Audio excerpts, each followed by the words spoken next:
These dresses that we're showing as part of the exhibition Out Shopping are rare surviving examples by some of the leading court dressmakers of the late 19th and early 20th century.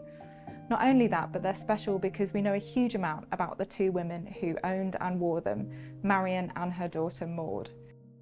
Marion was always keen to try and keep up with her relatives and friends, lots of whom had much more money available to spend on clothing than she did, and she was often dissatisfied with her purchases, feeling that they didn't quite live up to her expectations.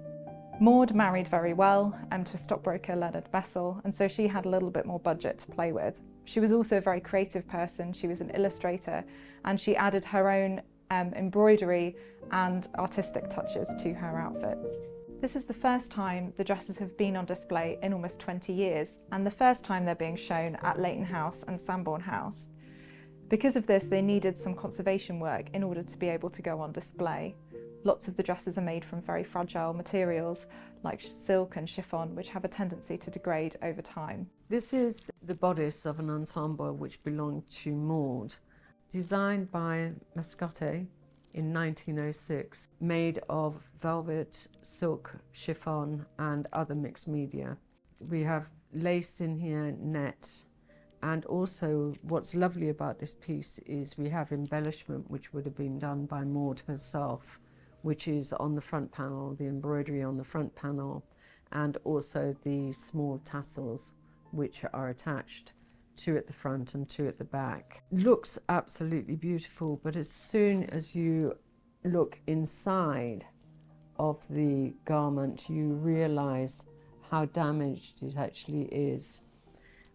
There has been a previous conservation on this, which certainly has saved the fragments of the lining, but unfortunately all of the lining is now actually sitting in the middle of the silk chiffon support.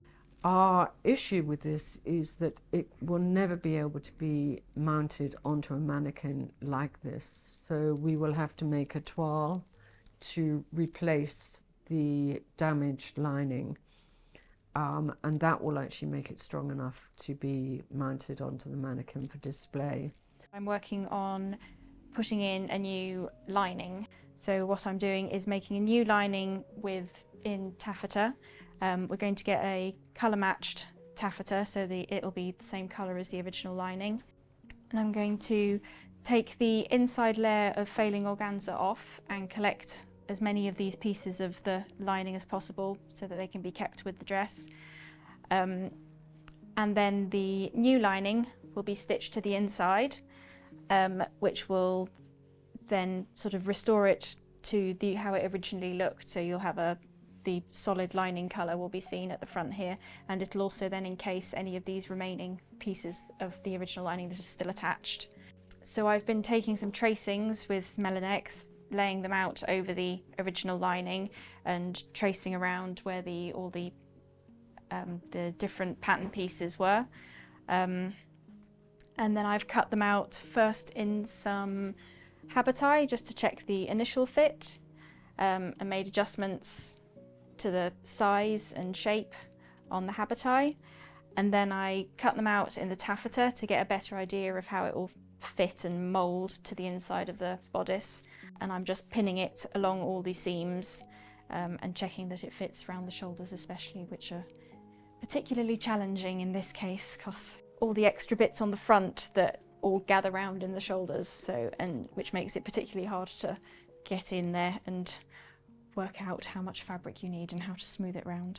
So I'm inserting the final lining into the brown chiffon bodice, and we managed to find eventually a good colour match for the original lining in this sort of taffeta silk.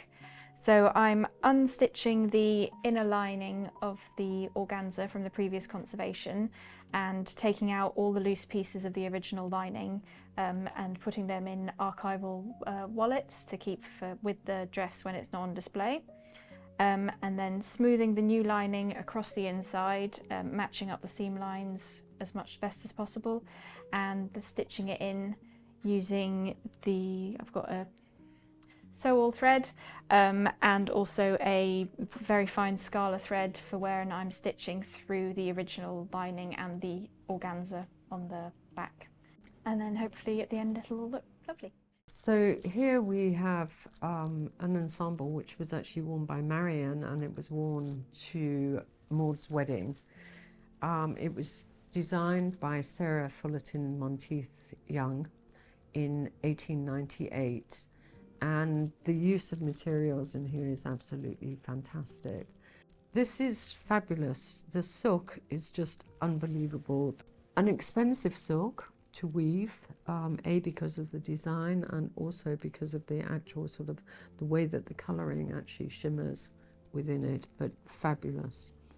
The issues that we have on this again is similar to what we've actually had on the chiffon dress, where the silk is actually shattering, but nothing to the degree of what was going on the previous bodice that we've looked at.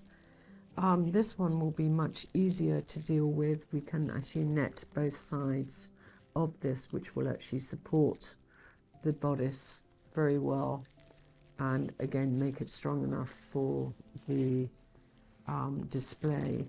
The sweat pads, which are here, so you've got them in both sides, and these were pads which were added on each time you would wear. You could take these out and you could wash them, and then you'd replace them again. But what's actually happened to them is, like with the sweat, and also sometimes they were filled, we were never quite 100% what they're actually filled with, but it was almost like it actually feels like a plant, which was obviously absorbing the perspiration. And I think it's the combination between whatever is in there, of which I'd like to actually research what is going on.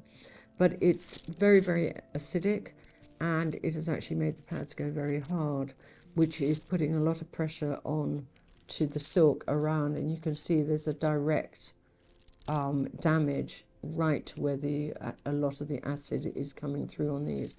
So what we'll do is we will actually remove these, we will conserve them, and then we will actually put them into packing for storage. We won't replace in this case. Structurally it won't make any difference to the actual bodice and how it's actually going to hang. It was purely a functional feature on it. After we've removed the acidic sweat pads, we need to stabilise the lining of the bodice in order to get it strong enough to take being put on and off a mannequin. And to do that, we need to humidify the lining to get it as smooth as possible, so that we can put a support fabric of silk habitai, which has been colour matched to the lining fabric. We will then put a custom dyed conservation net overlay over the top to sandwich it and stabilise it, so that it then becomes strong enough to withstand the movements.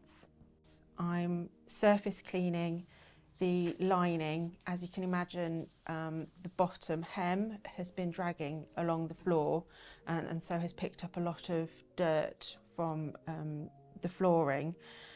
It's important to get this off so that it doesn't create any more problems with regards to destroying the silk lining.